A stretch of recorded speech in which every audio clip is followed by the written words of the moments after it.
So, first is we define engineering. According to ABET or Accreditation Board for Engineering and Technology, sir, ano po ba yung ABET? Ang ABET is an accrediting body na nagsasabi na kapag tayo ay accredited ni ABET, at si ABET po ay member ni Washington Accord, ibig sabihin po, yung lahat ng graduates na ang program ay accredited by ABET will be recognized as engineers in different countries around the globe that is a member of Washington Accord.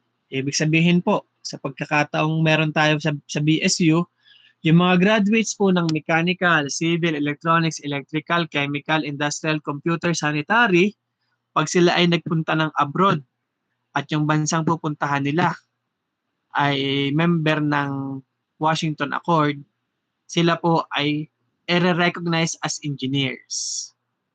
Kasi po, before mangyari ito, kung matatandaan ninyo, ang ating mga tatay at nanay na nasa ibang bansa noong mga bata pa tayo ay engineer. Pero ang trabaho sa ibang bansa ay skilled worker.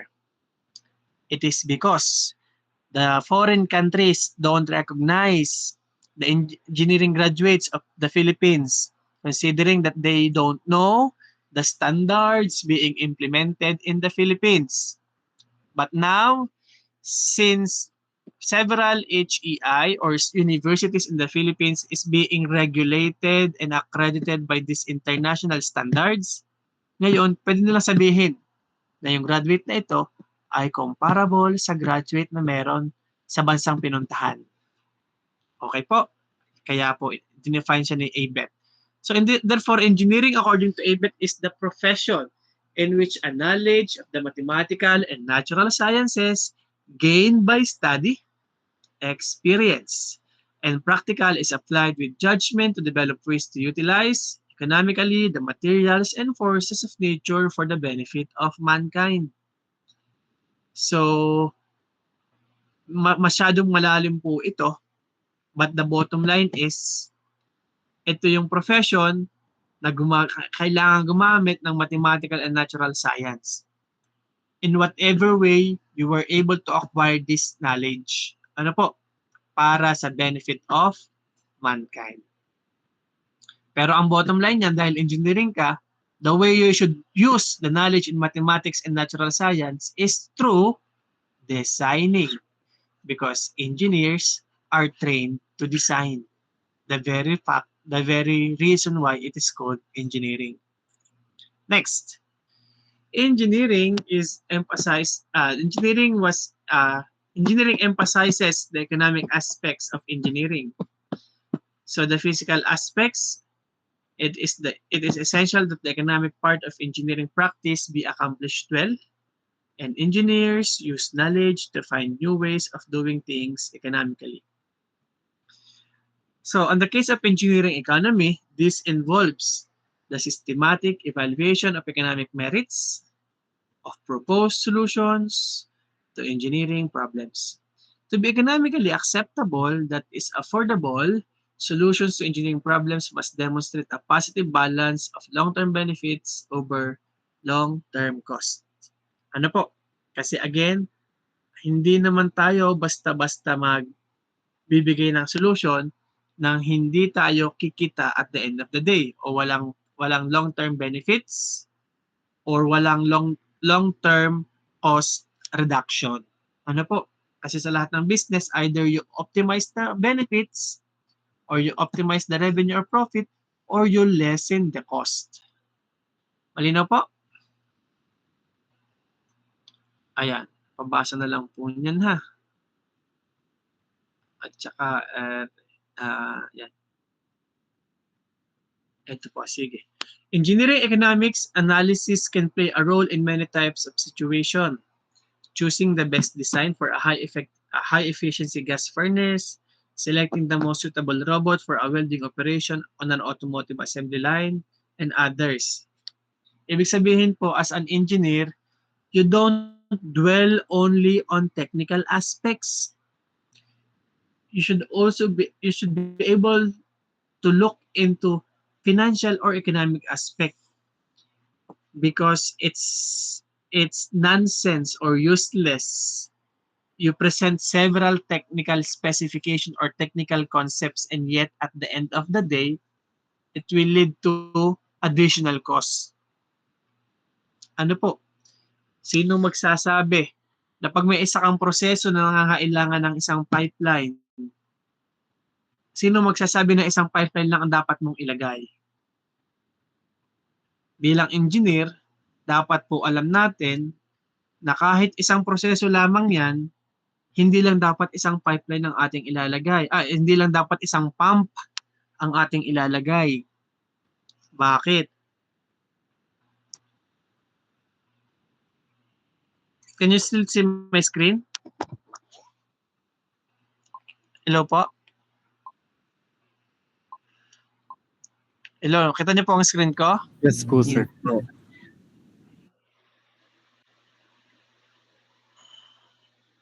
Mhm. Ito po ay importante bilang engineer ha. Halimbawa may tangke dyan. Tapos mag-o-open yung valve niya. Tapos may pump dyan. Tapos iaangat niya yung laman ng fluid. Ano ba yan?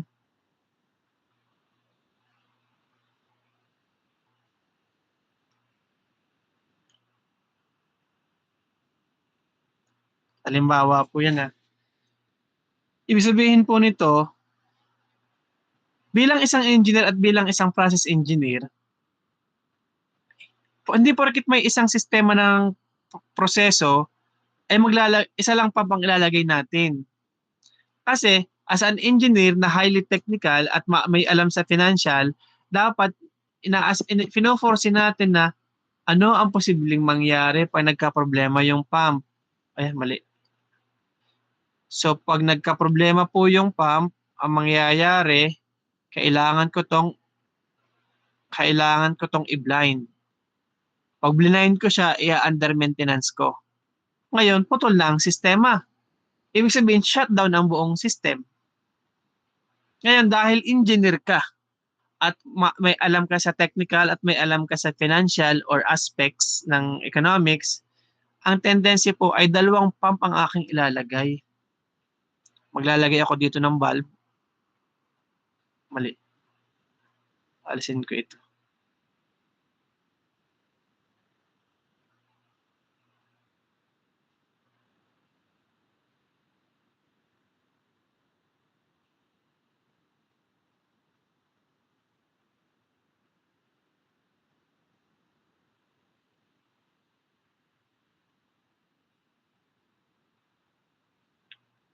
Ang tawag po dito, mechanical. May mechanical ba dito? Anong tawag dito?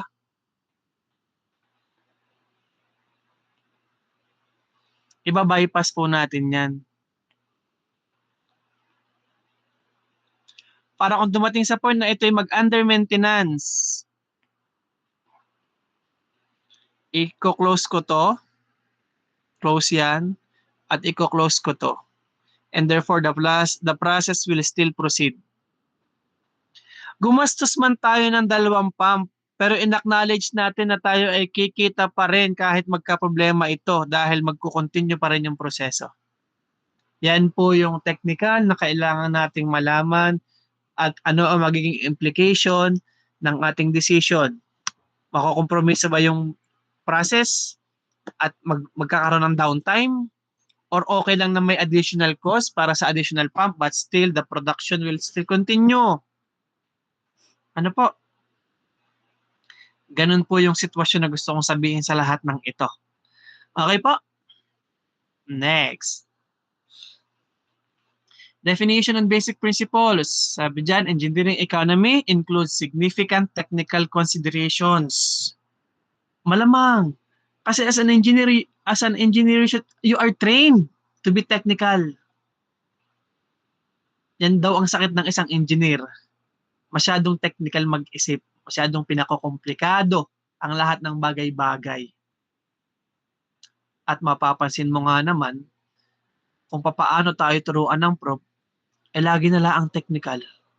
Hindi ka pwedeng maging ano man lamang yung medyo critical thinker o halimbawa ay i-train sa pag-communicate. Ano, ay di dapat ay di holistic at ano siya at nasa may point lahat ng at ginagawa sa school. Of course, it involves technical analysis with emphasis on the economic aspect. Yan po ang ginagawa ng civil engineering. Ano, those who are enrolled in civil engineering with a track of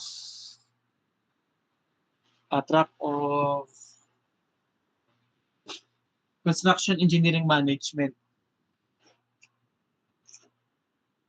Next po natin ay has the objective of assisting decisions. So ibig sabihin po, kapag tayo ay nag-a-analyze ng problem, hindi basta tayo nag-analyze. Ang rason kung bakit natin kailangang i-analyze at evaluate para masabi whether we decide on go or no go. Para lang yung project ng NASA.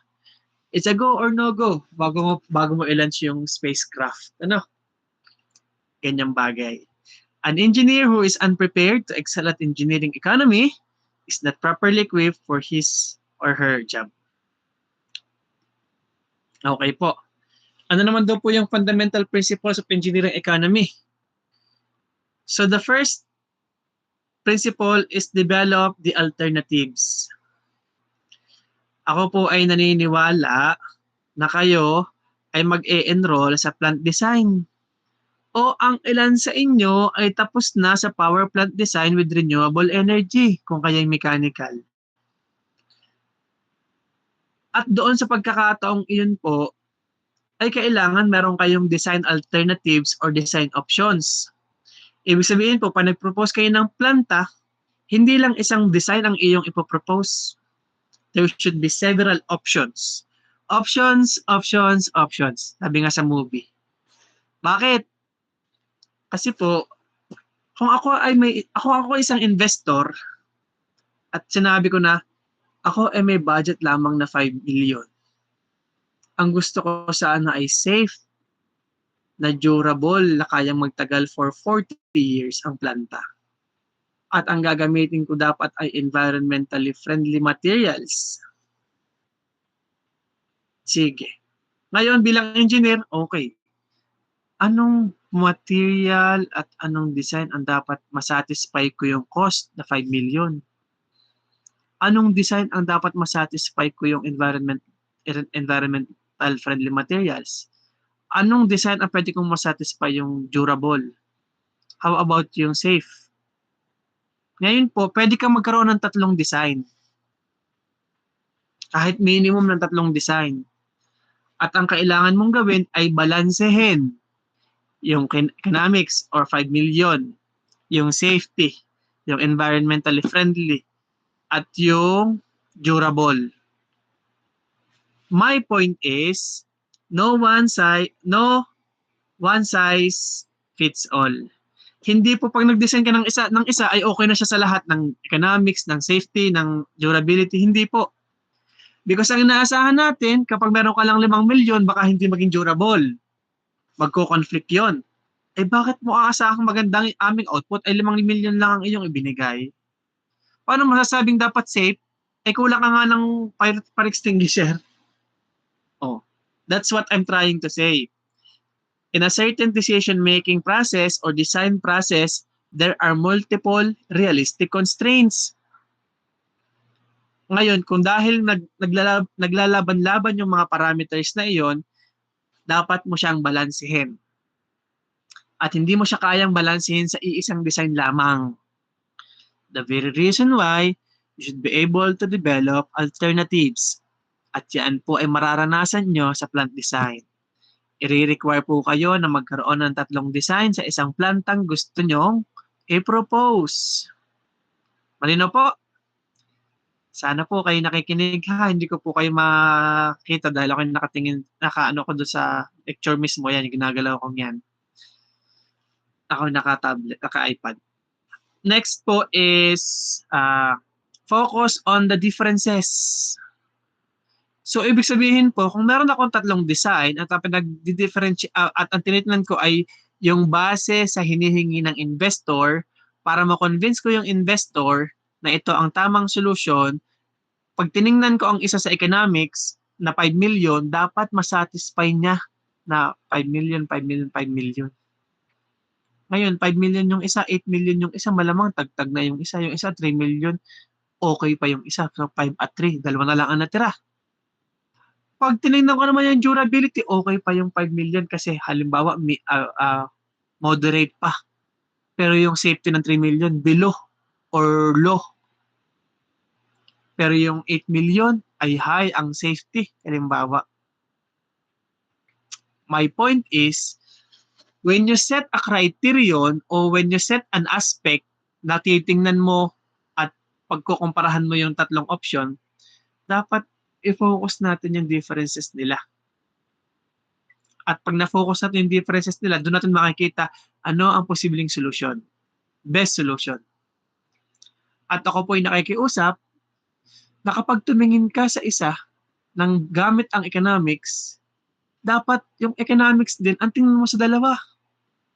So that number 3, you'll have a consistent point of view. Hindi pwedeng tingnan mo si 1 ng economics, tingnan mo si 2 ng environmental friendly, 3 ng durability. In that case, mahirapan ka mag-select kasi nagiging iba-iba ang point of reference and point of comparison natin. And the criterion to be used for comparison should be the same all throughout, with, again, a consistent point of view. Use a common unit of measure. Hindi pwede pag pinagkumpara ka ng power o ng energy being used in boiler, ang isa ay joule, ang isa ay BTU, ang isa ay watt. Halimbawa, ang isa ay BTU per hour. Ano po? Hindi ganon.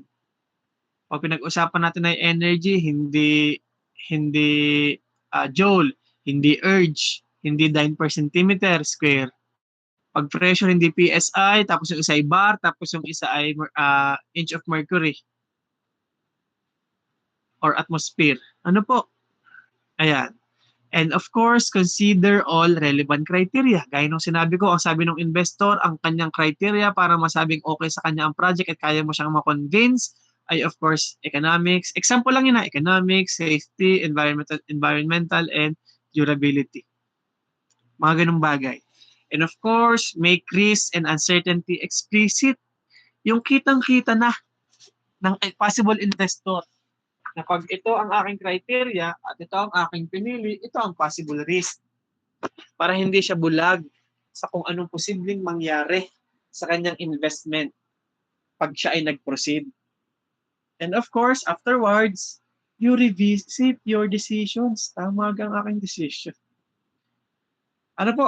Sana po ay naintindihan natin itong fundamental principles of engineering economy. Ang susunod po dito ay basahin nyo na lang kasi po, in-explain lang po yung 1 to 7. Ano? Ako naman po ay nag-explain din though hindi direktang about sa nakalagay dito. Okay?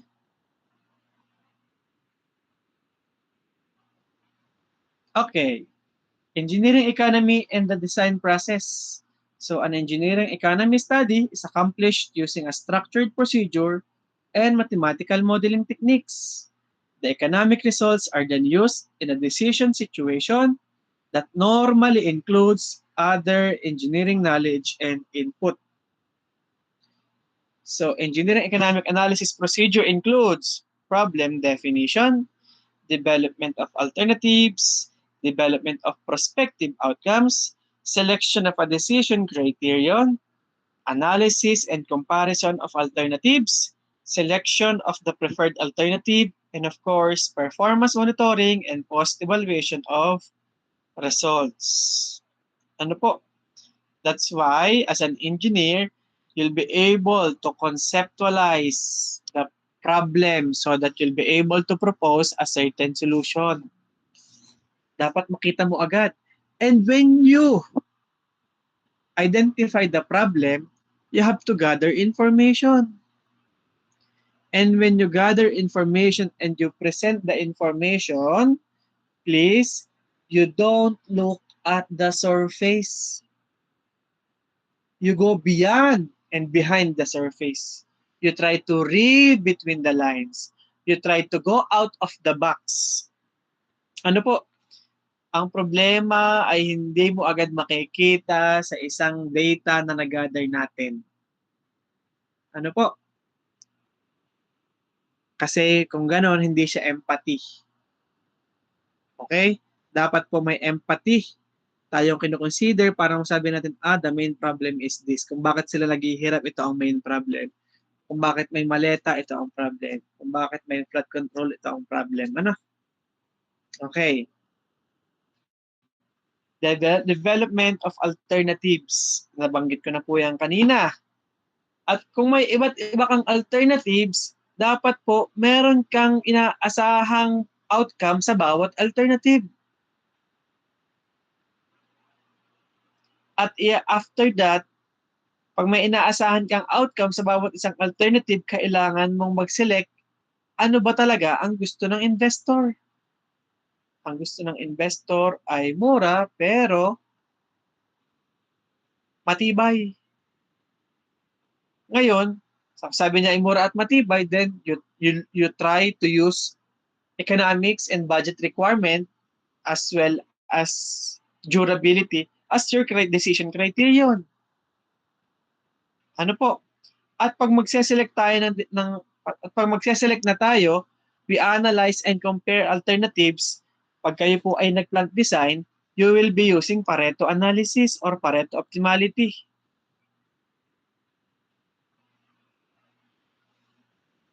Paano ginagawa po iyon?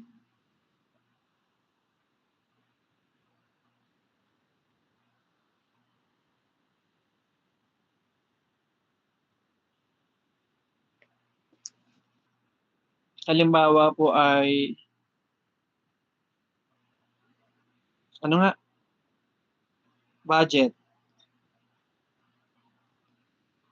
economics, durability, safety,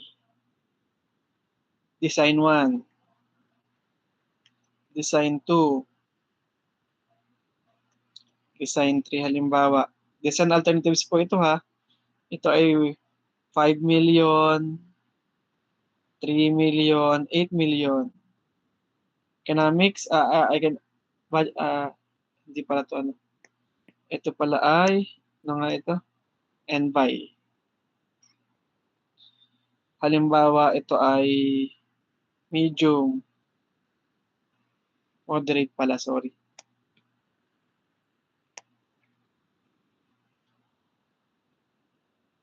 Ito ay low. Ito ay high. Example lang po yan. Ito ay high. Ito ay low. Ito ay low. Ito ay medium. Ito ay moderate. Ito ay high din. Ito ay low. Ito ay moderate. Dahil po may data tayong ganyan, ang gagawin po natin, ino-normalize po natin yan. And when we say normalize, dapat po, lahat ng yan ay may iisang unit. O kung ayaw nyo ng may unit, gawin natin unitless. At magagawa natin yun by ranking. Ito yung design 1. Ito yung design 2. Ito yung design 3.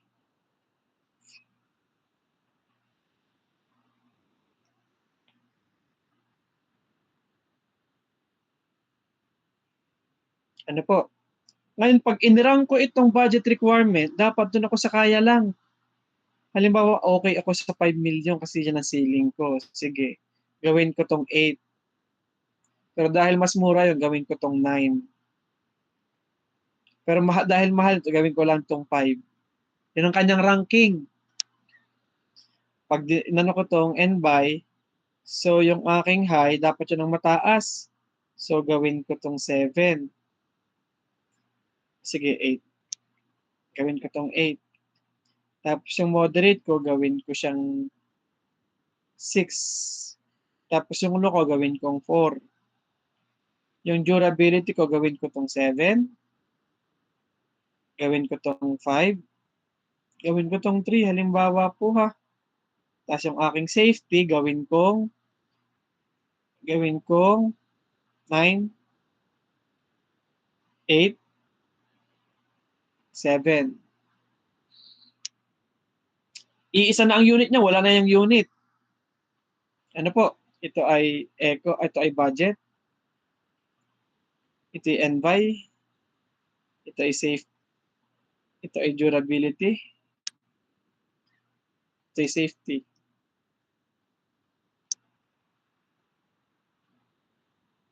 Ngayon po, ang sabi niya, sabi ng investor, pinakamahalaga sa akin ay safety. So, sabi ni safety, gagawin ko tong 40%. Ang sunod ko sa akin ay budget, gagawin ko tong 30%. Tapos dapat durable siya, dapat ito ay 20%. Ano na yan? 60, 70? Tama ba? 70, 90? 90, 10% na lang ang NBUY. Ngayon, ang gagawin ko, design 1. Hindi nyo po ito gagawin na, ito yung tinuturo ko lang sa inyo. Design 3. Para lang po kayo may idea kung paano tayo nagkakamap doon. 8 divide 0.3. 8 times 0.3, that's 2.4. Ano ba yan?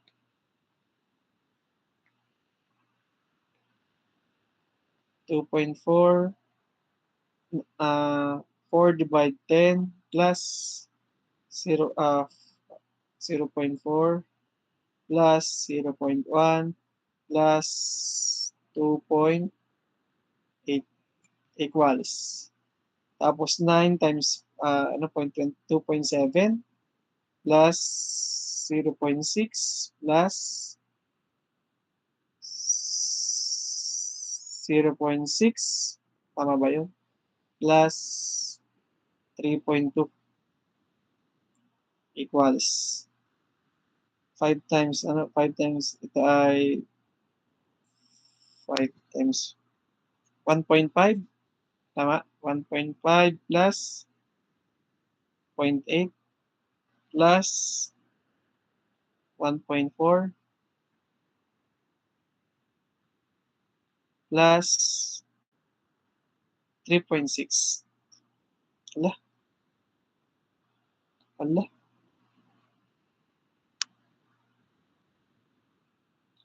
Isam natin yan. At kung alin ang mag-rank 1, yun ang best option. Doon natin makikita yung selection of the preferred alternative. Ibig sabihin natin, nabalanse natin yung requirement ni investor in terms of budget, environment, durability, and safety. Kasi kailangan mong balansehin yun. Hindi tayo pwedeng maging bias dahil ang gusto natin ay mura. Where in fact, konsiderasyon din ng investor ang safety halimbawa. Ano? So, klaro po sana tayo dyan. Any more clarification, question, objection, recommendation, and suggestion? Wala? Uy. So, nagkakaya. Kayo okay pa po. Okay pa po kayo lahat.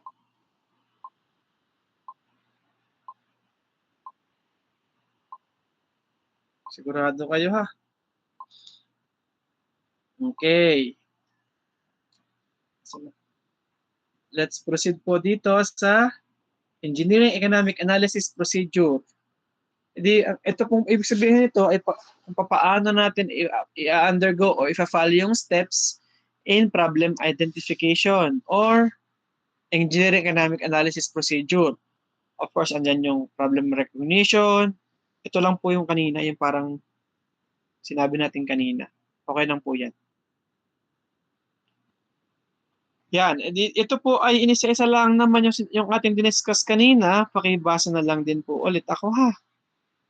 Ayan.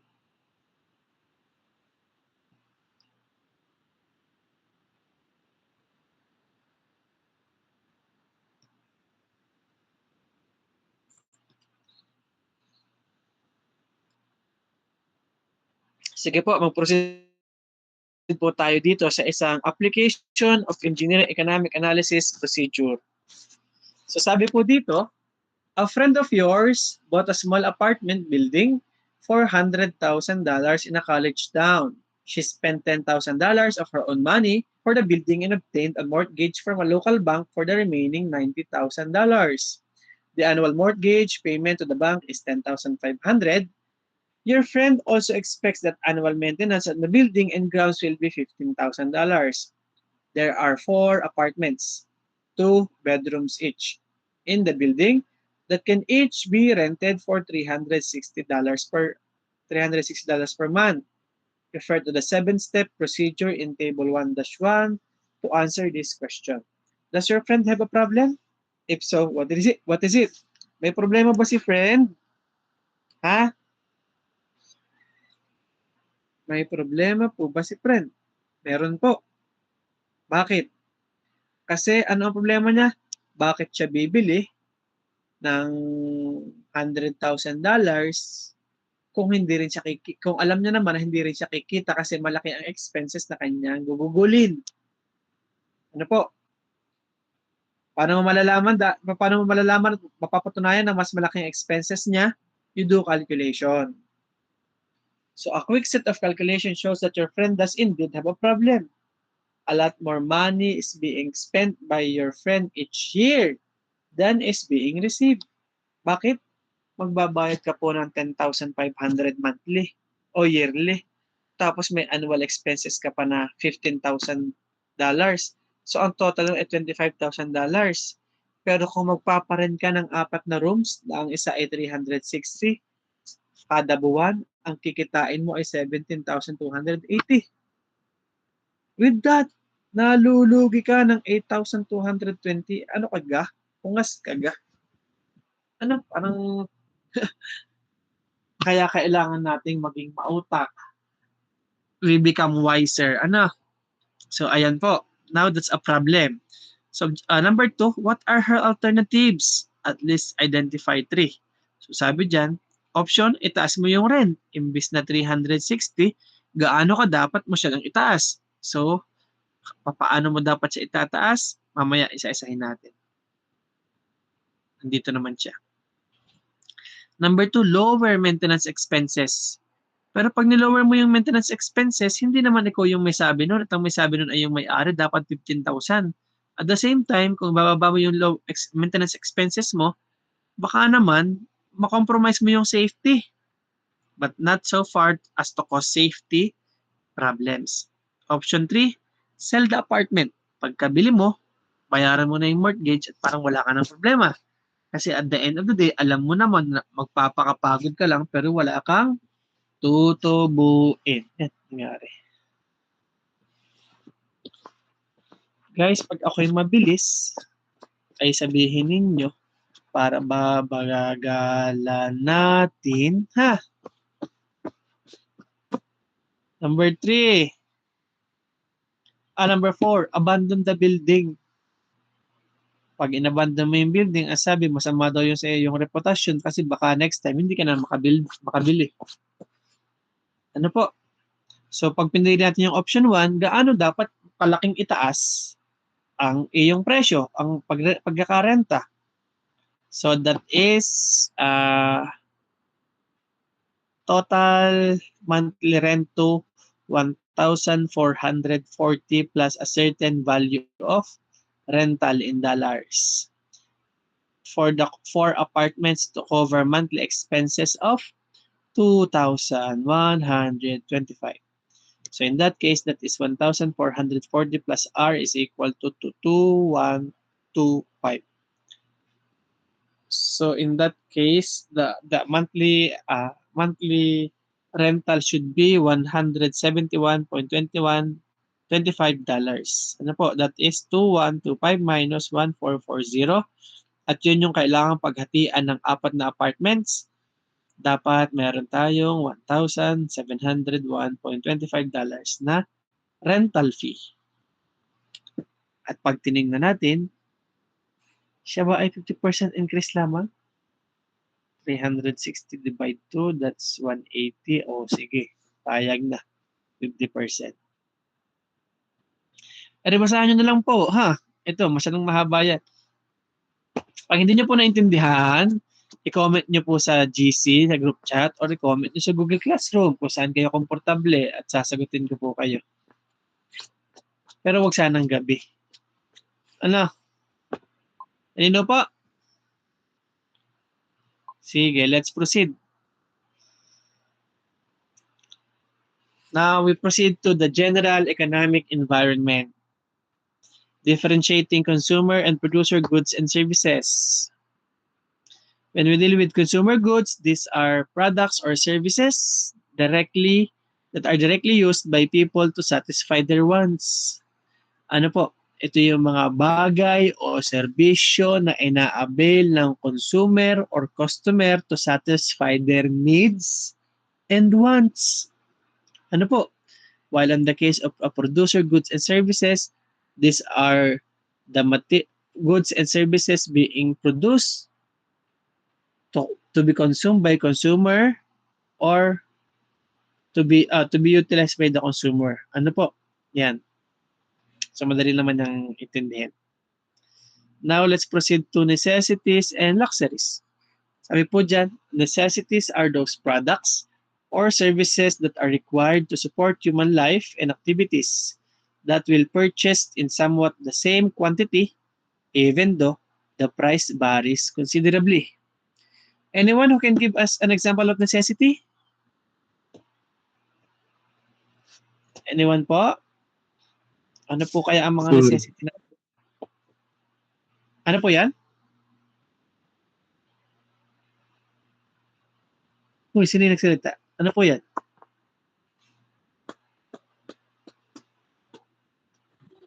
Pagkain po, sir. Ha? Pagkain? Tama ba yung rinig ko? Opo. Surname? Aranas po. Aranas. So sabi ni Mr. Aranas, food. Of course po, food is a necessity. Kasi hindi ka mabubuhay ng walang food. Na po. Again po, when we talk about necessity, gaya nung sabi nung pandemic, those are the essential ones. Ano pa po? Aside from food, ano po ang pinaka-importante? Shelter po. Yun na ba pinaka-importante? Of course, shelter is another necessity. Sino yun? Sino name? Monte Alto po. Sino nagsabi ng shelter? Aside from Monte Alto? Orion po, sir. Orion. Yan. Ngayon, wait lang ha. Aranas, Orion, at Monte Alto. Okay. So, sabi ni Mr. Monte Alto, tubig, the most important necessity. Ano po? Wait lang. Saan pa yun? Saan? Wait lang, guys.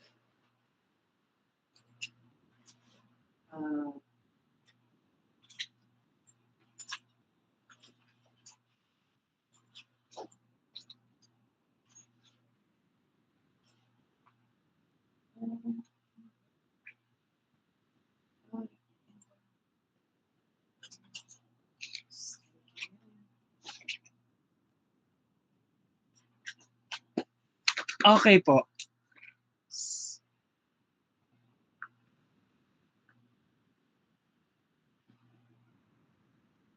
Okay po. What else? Aside from food, water, shelter? Medisina po, sir. Ulit, isa-isa. Medisina po, sir. Wait, sino una? Medicine. Alba po. Alba. Hangin. Hangin? Nabibili mo ba ang hangin? Sa ano po, sir, sa mga hospital, may oxygen tank po na binibenta. So, healthcare. Sino yun? Sino nagsabi ng hangin? Alba po, Ha? sir. Alba? Okay. Ano pa po? Utilities. Sir, Bautista po. Medisina po, sir. Sino nagsabi ng medicine? Covita po. Copita. Sino nagsabi ng education? Sir, ako po. Kalingasan po. Ay, Bautista po. Ano, sabay-sabay kayo? Opo. Ano pa bukod doon? Utilities. Money po. Utilities. Utilities, I don't think we can classify that as prime commodities or necessity. Pero kung i-specify mo yung utilities such as electricity, essential siya ay prime commodity. If you will be able to specify that as food, as water, siya ay necessity. Ano mo, pero generally utilities ay hindi ko sure kung makaklasify natin as prime commodity. As a Yung mga necessity. Electricity po, sir. Yan, electricity. Siya po ay necessity. What else? Safety Clothing po. po. Safety, Ano security. daw? Safety and security po. Safety and security. Sino yan? Bautista po. Safety and security. Sige, what else? Clothing, sir. Clothing. Sino yun? Herrera po. Sa Garal po. Ano sinabi ni Sigaral? Sir, sabay lang po, clothing. Kung ko sa inyo. Sa panahon ngayon, ano ang necessity natin? Sanitation po. Ano daw? Sanitation po, sir. Sanitation? I don't think we can classify that as a necessity. Rest po, sir. Internet, sir. Internet! Mendoza Sino po. yun? Mendoza po yun. Mendoza. Henry Mendoza? Harvey po, Harvey. Harvey pala. Harvey pala, Opo, sorry. internet, sir. Internet, ano po? Necessity na po yan ngayon. Maliban sa lugaw, ay essential na rin po ang ang internet. Next, luxuries are those products or services that are desired by humans and will be purchased if money is available after required necessities have been obtained. Example po of luxuries, Kotse po, sir. kotse. Kotse po. Pero ang kotse po, sa palagay ko, is standing between or in between the necessities and luxuries. Ano po? Dahil sa panahon talaga ngayon, considering that all professions requires mobility, it's really a necessity. It's really in between necessity and luxuries. Bakit in between? Kasi necessity tayo mag-transport, ang matransport tayo, but there is a mass transportation such as bus and others and public utilities. Pero iba pa rin yung meron kang sariling mode of transportation. Especially when mass transport is unavailable. Importante 'yon. Kaya ang aking stand sa opinion ko, it's standing between vehicle and cars is standing between necessity and luxury. At baka maya-maya dahil hindi pa tayo fully developed countries at wala tayong several options for mass transport, ay that can be talaga as a necessity na. Kasi sa sobrang traffic sa Pilipinas, halos lahat ay may sasakyan na. Ngayon, parang pangailangan na siya. Ano po? What else aside from cars? Travel. Jewelry po. Jewelry. Sino mo masabi ng jewelry? Olivia po. Yung babae po yung nauna. Sino yun? Ayan, sabat. Okay. What else? Handbag po. Perfume po. Handbag or E-bike po, designer e-bike. bags. Ano yung mga designer bags? Sino yun? Bibilia po. Debelia Shabby. Sige po. Proceed po tayo. So when we talk about demand is a quantity of a certain commodity that is bought at a certain price at any given place and time. Sa madalit sabi, ang demand po ay tumutukoy sa gaano karami ang pangangailangan na available, na dapat maging available sa market, sa kahit anong oras, sa kahit anong pagkakataon, sa kahit saan, at kahit anong presyo. Ano po? And we have three different types of demand. We have elastic, inelastic, and unitary. And when we say elastic demand occurs when a decrease in selling price result in a greater proportionate increase in sales. Ano po kayang ibig sabihin nun? Can you give me an example of elastic demand? Elastic demand occurs when a decrease in selling price result in a greater than proportionate increase in sales. Ano po ibig sabihin niyan? Ano po ang example niyan? Ano daw? May surplus po ng supply. May surplus ng supply. Kaya po bumababa yung selling price. Yun ba ang ibig sabihin nun? Pag po yung product ay nagde-decrease po, tumataas po yung demand.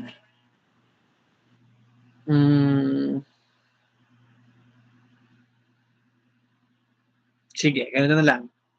Bigyan ko kayo example. When we say elastic demand, kahit daw po ibaba mo yung selling price, may posible ka pa rin malaking kitain. Ano po? Let's say for example, rice, bigas. Dahil alam naman natin that rice is a prime commodity and everybody buys rice. Kahit ibaba mo yung presyo, kikita ka pa rin ng malaki. Kasi madaming posibleng bumili. Pero sana ang thought ay hindi mo ibababa yung presyo ng mas mababa sa pagkakabili mo.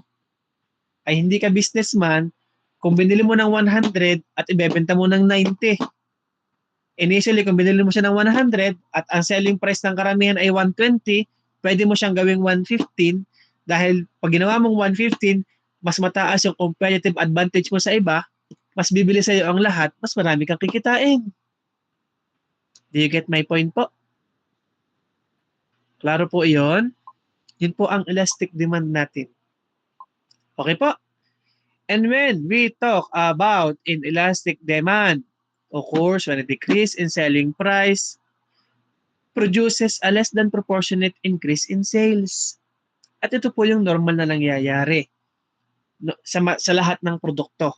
Not unless ang isang produkto is a prime commodity or a necessity,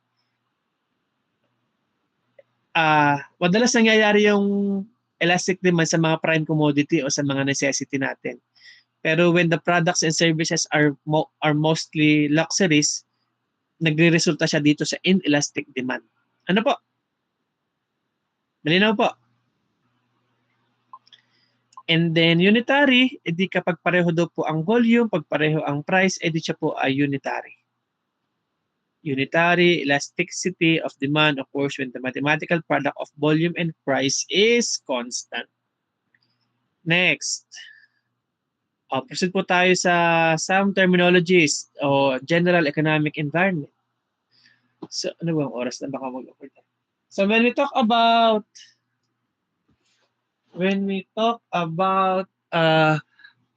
competition, we have perfect competition. It occurs in a situation where a commodity or service is supplied by a number of vendors and there is nothing to prevent additional vendors entering the market. And the best example is the public market, palengke, na hindi ka pipigilan ni Mayor na magpasok ng kahit anong produkto doon. Hindi ka pipigilan ng iyong kapitbahay. Sabihin, lahat ng available products sa palengke ay pwedeng maipasok ng kahit sino. Basta may permit. That's a perfect competition. Ano po? Malinaw po tayo dun ha. Now, let's proceed to monopoly. Monopoly is the opposite of a perfect competition. A perfect monopoly exists when a unique product or service is available from a single vendor that the vendor can prevent the entry of all others into the market. Can you give me an example of monopoly? Utilities company po, sir. Utilities company. Like, when you say utilities, ano yon? Mga kuryente po, tubig, ganun po. Sino ito? Ni Miralpes po. Meralpes. Tama po yun. Ano po? Dahil isa lang po ang nagdi-distribute ng kuryente. It's the National Grid Power Corporation. Platform niya si Batilec. Platform niya si Meralco. Platform niya si Ormeco. Ano po? Platform niya si Paleco sa Palawan Electric Cooperative. Intindihan po. Sa iba't ibang panig ng bansa, sa iba't ibang munisipyo o lugar, may kanya-kanyang water district. At wala nang iba nagpo-provide kundi ang kanya-kanyang water district. And in the case of Batangas, I believe it's the Prime Water. Batangas City, sorry. Ano po? Yung utilities. Tama po iyon. Ano? Yung kuryente at tubig. Naintindihan po? Now, let's proceed to oligopoly. Exist when there are so few suppliers of a product or service that action by one will almost inevitably result in similar action by the others. An example? Internet provider po, sir. Telecommunication po. Gasoline company. Sino yung nauna na internet provider? Covita po, sir. Tulad po Covita. ng Globe at yung dito, and etc. po. Okay. Globe, Dito, Smart, TNT, NTM. Ano po? Na kapag nagbigay ng promo sa dito, lalabanan niya ng TNT, lalabanan niya ng TM, maglalabas, baka biglang lumabas pa si Sun Cellular. Ano? Naintindihan po? What else? Soft drinks industry po, like Pepsi and Coke po. Soft drinks industry. Sige po.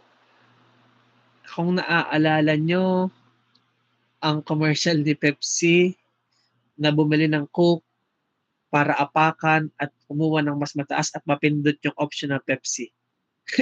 Mga ganong ano, na nagkakasiraan sila. Pero ang point po dito ay kapag may promo si Coke, may promo din si Pepsi. Pag si Pepsi ay nag-a-advertise ng certain movie, si Coke naman ay mag-a-advertise tuwing Paskuhan. Ano po? What else? Sino pa Oil rin? companies po. Sino yung kanina? Herrera po. Herrera. Oil companies? Paano ang oil companies? May iba-iba pong tawag dito, nagkakaroon din po ng competence between companies po ng mga oil and gas like yung mga Shell. May iba't iba na pong branch ng mga gasolinahan po sa Pilipinas. Okay. I'm still thinking whether one action by the other, one action by one will result to others following the action of that one. Kasi when we talk about oil companies, this is being regulated by the Department of Energy. And when the Department of Energy says that you all reduce the price, they should all reduce the price. Pero andun pa rin yung, kung alam niyo ba kung saan galing yung word na oligopoly? Oligopoly is somehow related to oligarchs. And when we say oligarchs, that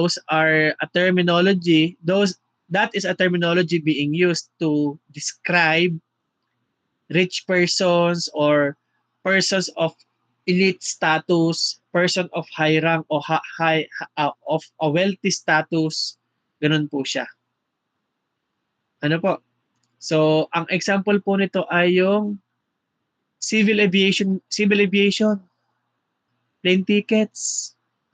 Pag nag-promo si Cebu Pacific na pag-aari ni John Gokong Wei, magpo-promo din po si Philippine Airlines na pag-aari ni Lucio Tan. Kapag nag-sale po si SM na pag-aari ni Henry C., si-sale din po si Ayala Malls na pag-may-ari ni Sobel de Ayala. At lalaban din naman si Robinsons sa pag-aari ni John Gokong Wei. At lalaban din siyempre si Manny Villar, ang kanyang Vista Mall ba to? Hindi ko alam kung kanya ang Vista Mall. Kapag po si PLDT na pagmamay-ari ni Manny B. Pangilinan ay nagbaba ng presyo sa gigabyte, ganun din po ang gagawin ni Globe. Ano po? So yan po yung oligopoly being owned by the oligarchs. Next, the law of supply and demand.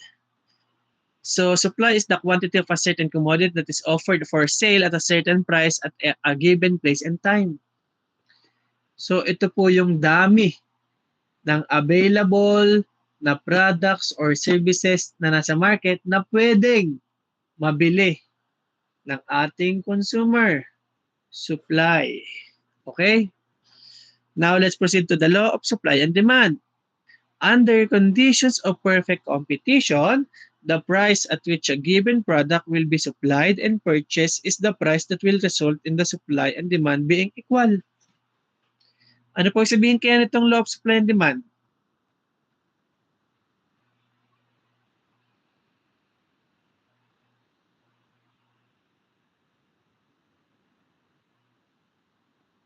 Ano po ibig sabihin kaya nito?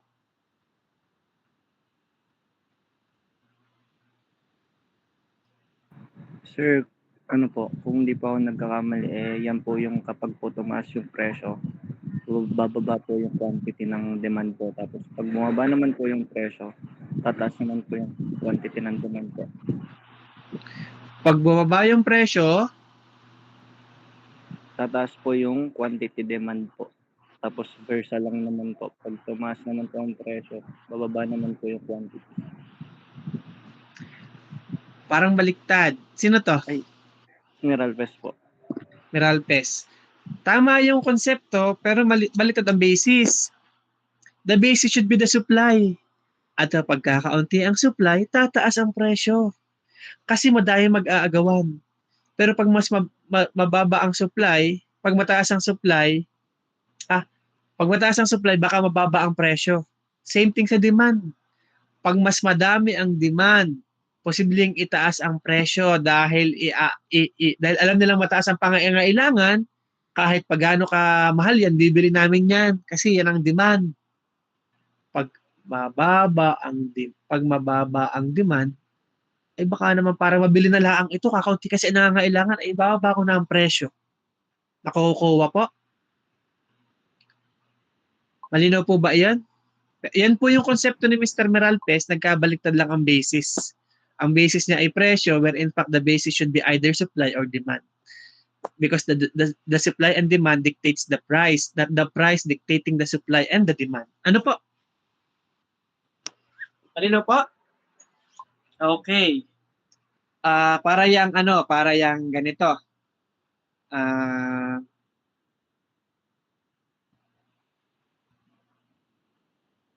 Christmas lights. Ay malamang po, hindi ka bibili ng Christmas lights ng June, ng February. And therefore, mababa ang demand. Tama. Ay mababa ang demand, ay syempre, para mabili lang ito kaysa masira sa akin, ay ibebenta ko ng mura. Or kung gusto mo, itabi mo na lamang. Pagdating ho ng Bermas, Pinoy na Pinoy, pagsapit ng September, October, November, sa dami ng supply, kahit pagano kadami, sa dami ng supply, sa dami ng demand, ang mahal naman ng presyo. Ngayon, nagkakaroon ng equality sa supply and demand. Ngayon, ang presyo naman ay sobrang taas pa din. Kasi napapanahon siya. Ano po? Doon supply and demand po ang nagdidikta ng presyo kahit paano. At syempre ang panahon kung kailan ito posibleng maging available ang produkto na kinakailangan. Kung saang panahon siya dapat maging available. Ano po? Yan po yung law of supply and demand. And how about this one po? Law of diminishing returns.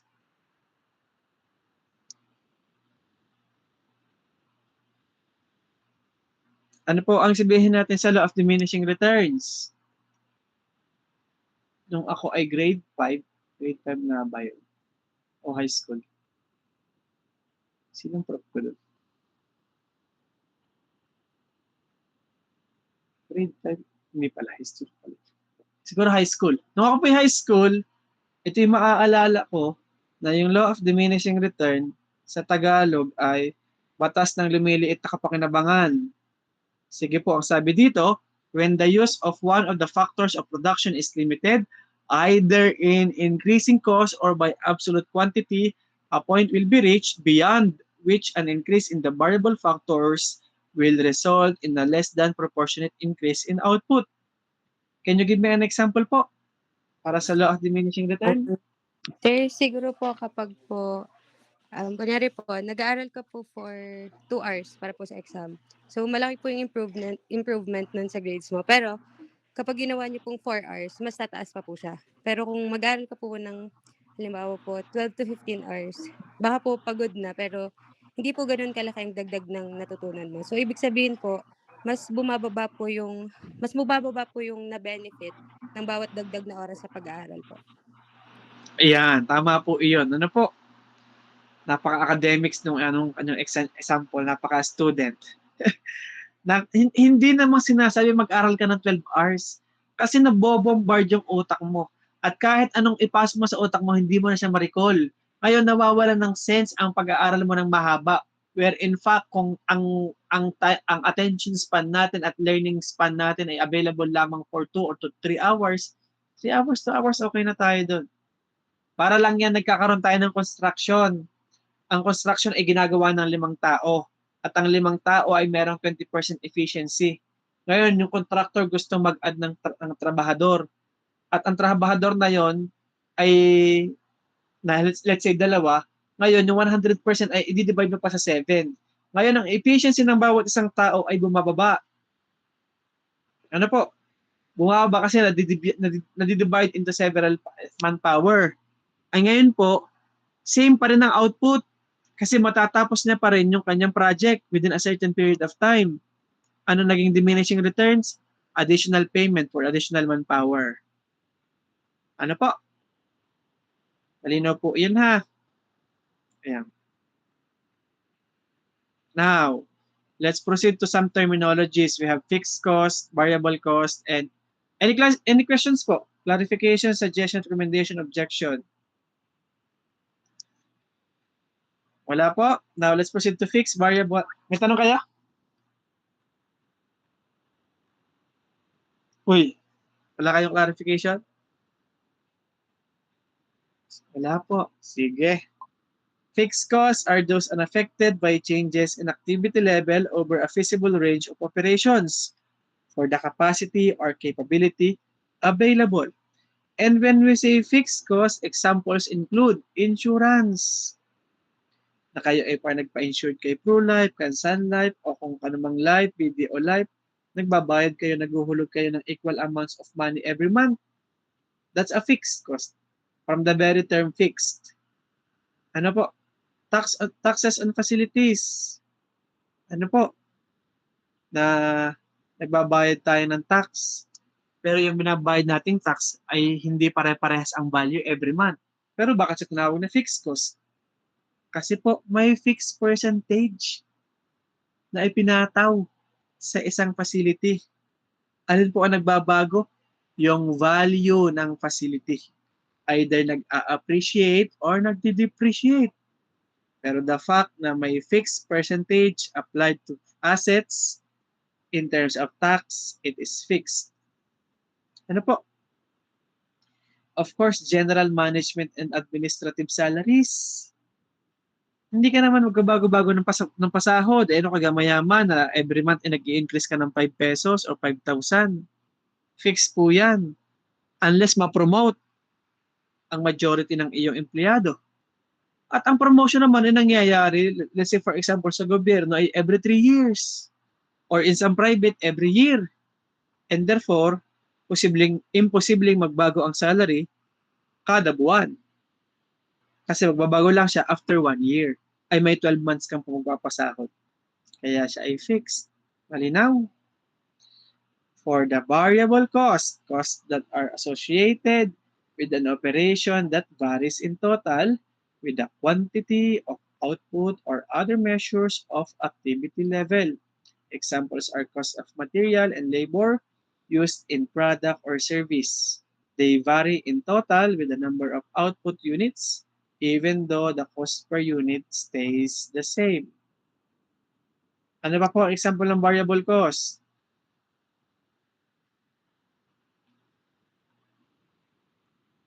Ano pa po ang example ng variable cost?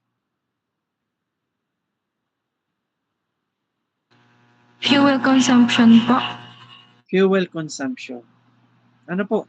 Siyempre, pag nagpo-produce ka ng isang material at gumagamit ka ng machine at yung machine ay ginagamit mo ng fuel, pagdami ng output ng yung machine ay pagdami ng fuel na kinakailangan para siya ay mag-operate. And then the cost to being incurred for the purchase of fuel is a variable cost. Sino po yon? Perez Ashlita. Perez. Next, incremental cost or incremental revenue is the additional cost that results from increasing an output of a system by one or more units. Ang ibig sabihin po nito, for example, ako ay mag-siomai at ang investment ko sa siomai ay 30,000 pesos. Tapos, ako po ay nagkumikita na. Ngayon, after a month, nag-decide ako na magdagdag ng 10,000 at magbebenta ako ng kwek-kwek kasabay ng siomai. Therefore, ang naging puhunan ko na ay 40,000 pesos. At yung 10,000 na yon ang aking incremental cost. Ngayon, after kung maubos ang isang produkto, after kung maubos yung aking paninda, kumita ako ng 50,000 pesos. And therefore, kung ang puhunan ko ay, ito na nga ang puhunan ko, 40 na ang puhunan ko na, 30 plus 10. Dahil kumita pa ako ng 50,000 pesos, ilalas ko yung aking puhunan, that's 10,000 ang tira, yun ang aking incremental revenue. Ano yung sabihin nun? So, sa pagkakadagdag ko ng 10,000 na aking puhunan, it resulted to another 10,000 increase in revenue. Ano po? Hindi yun kasi yung 10,000 na iyong puhunan, nirecover mo muna siya. At nung nirecover mo siya, saka ka nagresulta sa increase in sales of additional 10,000.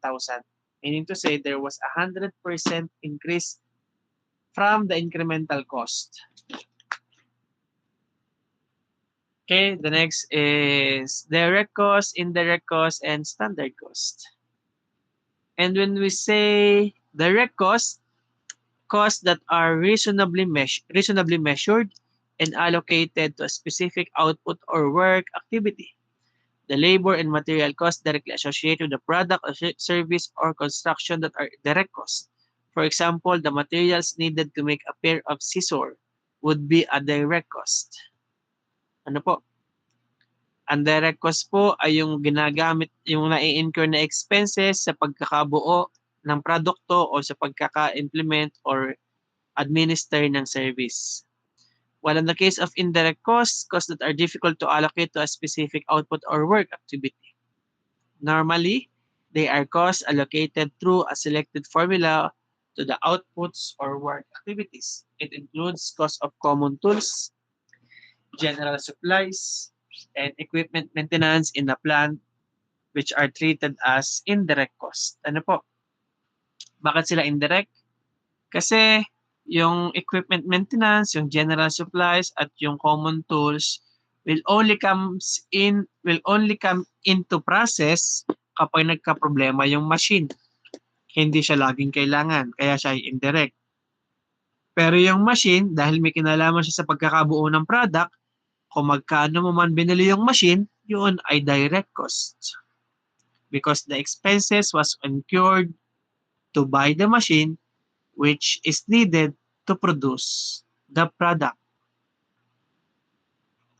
Sana po yung inyong naiintindihan ha. Overhead cost. Overhead cost consists of a plant operating costs that are not direct labor or direct material cost.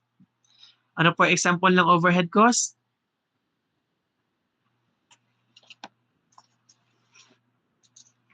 Ano po ang example ng overhead? For example, si Shell Tabangao Refinery, noong panahong siya ay refinery pa, ay gumagamit ng isang pipeline na nagtatransport ng kanyang produkto from Shell Tabangao Refinery in Tabangao, Ambulong, going to Manila, which is specifically the Pandacan Depot. Ngayon po, yung pipeline na yun, itinatawag na si Batman. When I say Batman, it's Batangas, Manila Pipeline. Ngayon po, ang nag-develop po at nabumuo ng Batman ay si Pandacan. Ngayon po, para makapag-transport si Shell ng produkto from the refinery going to Pandacan, gagamitin niya yung pipeline. At ang paggamit ng pipeline na yun, dahil hindi yung kanila, may karampatang bayad. At yung bayad na yun can be considered as overhead cost. Ano po? Yan. Standard costs are planned costs per unit of output that are established in advance of actual production or service delivery. Wala tayong question dyan. Cash cost versus book cost. Simply, when you say cash cost, automatic, the payment is in terms of cash. And when we say book cost, the payment is in terms of recovery of past expenditures. Ano? Hindi siya literal na monetary, example of which are depreciation. Yung book cost ay example ay depreciation dahil kung bumili ka ng iPhone 17 Pro Max 2 terabyte fully gig worth 113,000, after a year bumaba yung value ng cellphone mo na naging 90,000. Therefore, ang nawala sa iyo ay 13,000. That is considered a book cost. Ang nawala sa iyo ay hindi literal na monetary kundi value lamang. Another book cost ay yung kabaliktaran. Yung book gain ay appreciation of gold. Na yung gold ay posibleng mag-appreciate ang value at hindi siya literal na tumataas yung pera mo, pero tumataas yung book value ng iyong gold. Ano? Malinaw po. Sunk cost. Sunk cost is the one that has occurred in the past and has no relevance to estimate of future costs and revenues related to an alternative course of action. Mga bagay na pag ginastos mo ay hindi mo na marirecover. Wala kang magiging additional cost at wala ka rin magiging additional revenue. Kagaya nung nangyari nung isang linggo na kami nagpunta ng Malaysia, bumili kami ng ticket, hindi nakasama yung dalawa. Ngayon, yung ibinayad nila ay considered as sunk cost. Yung pagkakabayad mo ng ticket will have no relevance to the estimates of future costs and revenue. Hindi siya nag-incur ng additional cost dahil hindi naman siya nagbayad pa ng iba't ibang tax o iba't ibang sa bahay o sa shopping at hindi siya magpo-produce ng revenue kasi hindi naman siya investment. So, sunk cost na. Opportunity cost, any cost arises when there is an opportunity to propose a project. Yan. Then, life cycle cost. Yan. Questions? Tapos na po tayo sa chapter 1. Chapter 2 na tayo. Clarification, questions?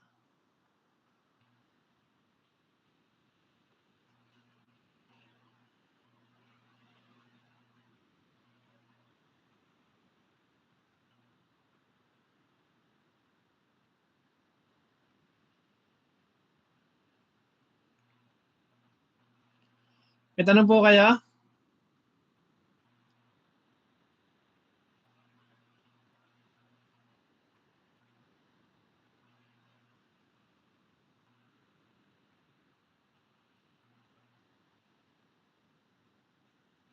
Wala po kayong tanong? Sige po.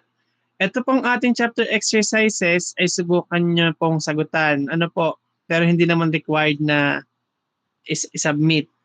Ang gusto ko lamang pong ma-practice nyo ay kung paano nyo ma-define yung problem, ano ang posibleng assumptions, Yan po ay by looking beyond what is stated in the problem. Ano po, yung parang reading between the lines ba? At going outside the box. Ano? Yan. Next. Proceed po tayo sa time value of money. Ito po yung, hanggang dito yung ating midterm. Kasi by next week, tayo ay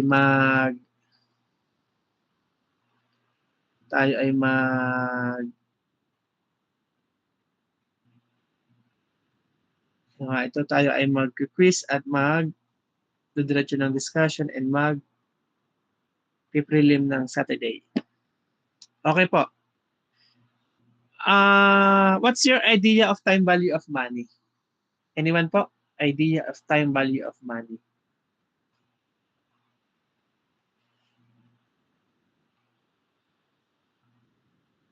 Anyone? Your idea of time value of money.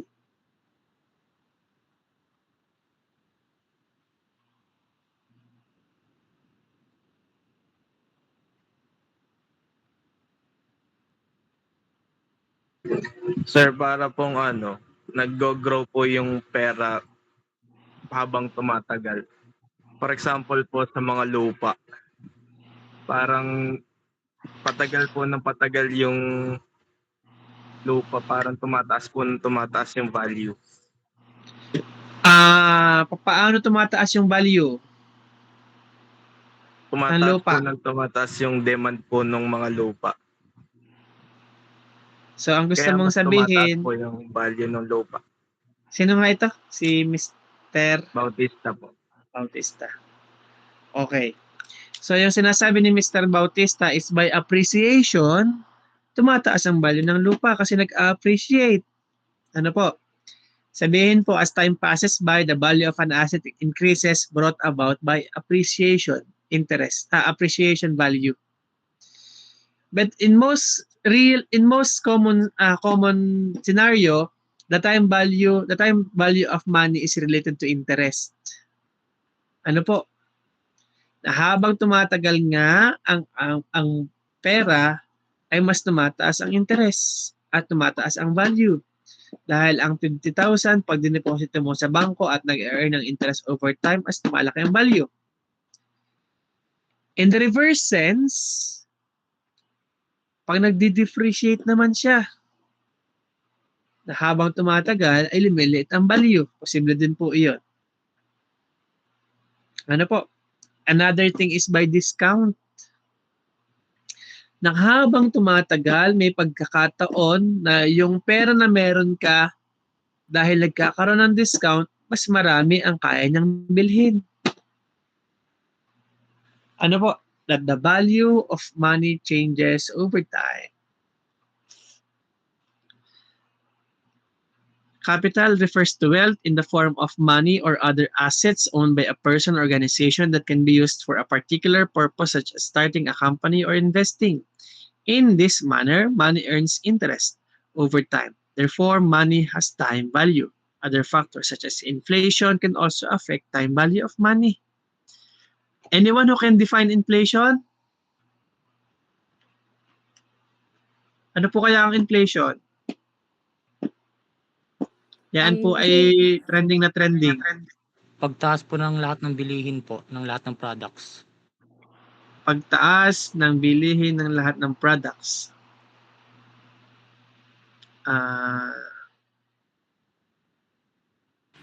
Sir, in terms po kasi ng kapag international na ano po, yun po Sino yung yung nagsabi ng una? Sino yung una nagsalita?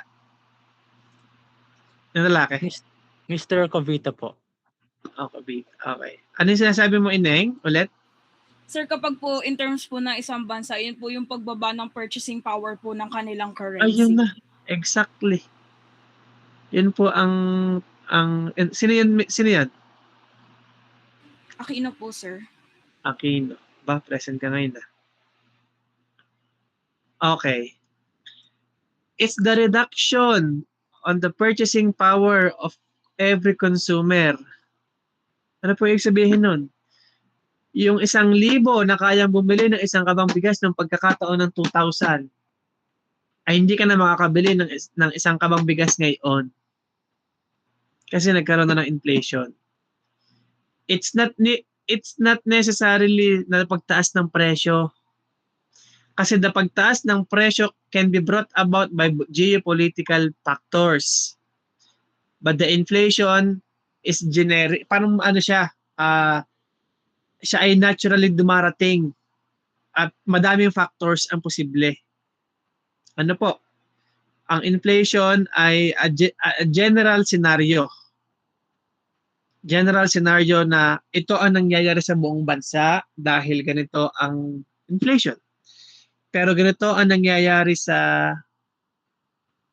halimbawa ay ganito ang nangyayari sa hindi naman masabing langis kasi ang langis nga ay may geopolitical factor.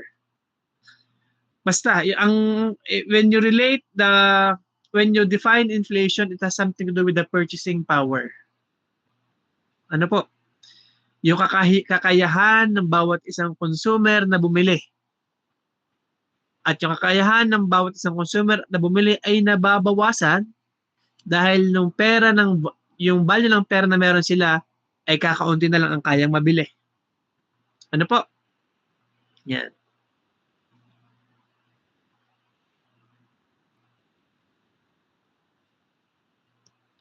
Next, in the analysis of the cash flows in relation to time value of money, you should be able to draw cash flow diagram. Just like what you're seeing in the presentation. A horizontal line in yellow represents time. It should be divided into sections, specifically equal sections to indicate periods of time.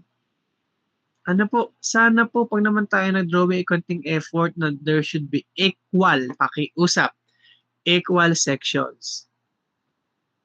Kung sa paggaganon pa lamang po, ay hirap na po tayo maging equal yan at tamad na tamad tayong magawa.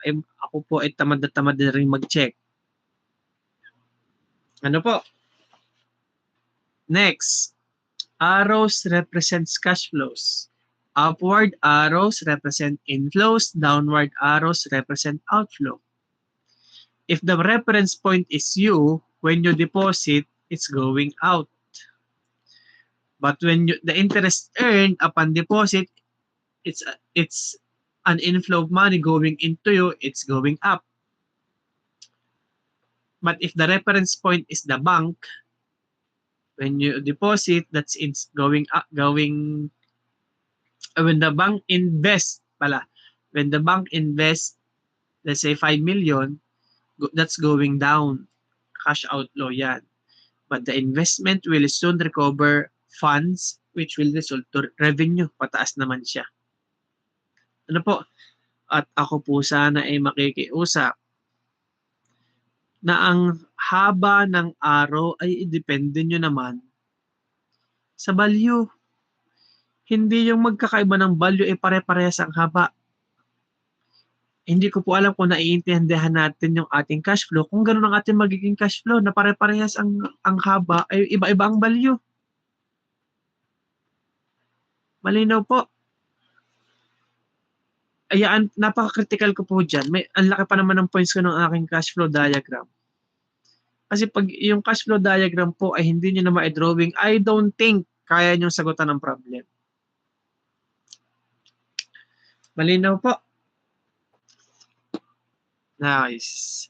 Next po is single cash flow, irregular cash flows, annuity or uniform cash flow, as well as gradient series cash flow. So when we talk about single cash flow, either one inflow or one outflow. Yun lang po yun. Ano po? Excuse me. And when we say irregular cash flow, ito po yung irregular cash flow. Ayan. Itong 1,600, 200, 200, 450, and 2,100. Yan po yung irregular cash flow. Yung nasa gitna po yan ha. Ito po yan.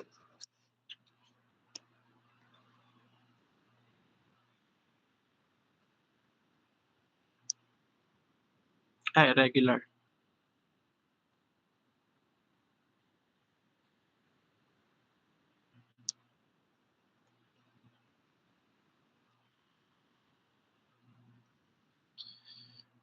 Okay po.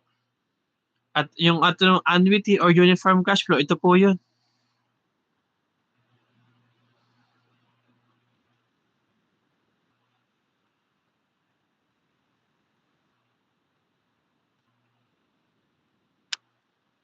Okay po.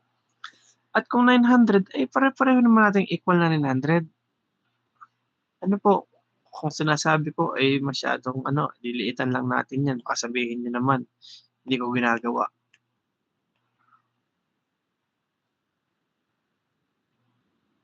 Comparing 350 at saka 900. O di sige, ayan, pinaliit ko na.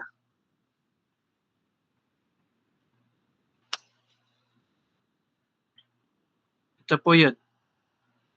Annuity or uniform cash flow. Gradient, ito po yung gradient. Yan. Gradient cash flow. And under gradient cash flow, we have two, arithmetic and geometric. So, si arithmetic, kung mag-increase to ng 30, ito yun. Mag-increase to ng 30, ito yun. Mag-increase to ng 30, ito yun. Kung ito ay 60, therefore ito ay 90, ito ay 120, ito ay 150, ito ay 180, ito ay 210, ito ay 240, ito ay 270, ito ay 300, ito ay 330. Yan po ang sabihin ng arithmetic gradient series. Ano po? At kapag naman po sinabi natin geometric, ito ay 50. 50 times 1.5 ay kung ilan man. Times 1.5, ilan po yan? Yan po ba ay 75? 75 ito. 75 times 1.5, ito yun.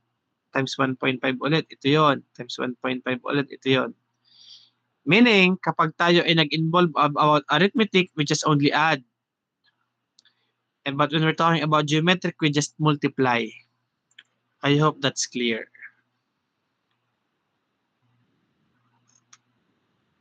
Sige po. Malapit na po tayo matapos. Pasensya na. For the interest, hanggang dito po tayo siguro sa dito sa effective rate of interest. Hindi pala. Hanggang annuity. Mabilisan po ito. Wait. Kaso mabibitin pala. Sige po. Next meeting natin to i-discuss. Pero kailangan nyo po mag-advance reading at advance practice. Ano po? Because I will be uploading the problem set in the Google Classroom. Ngayon po, dahil available naman yung materials, pwede nyo pong i-study yung materials at kung meron po kayong hindi maintindihan, i-erase nyo lang po sa GC or erase nyo po sa Google Classroom. I will be uploading as well several sample problems and videos and work examples para po mapag-aralan ninyo. Malinaw po. Kasi dahil kulang tayo sa oras ng before midterm, unless i-extend ko yon ng next week pa, kaso mahuhuli tayo lalo. Dadalian na lamang ang clip. Sige, mag-upload po ako ng problem set doon sa ating Google Classroom.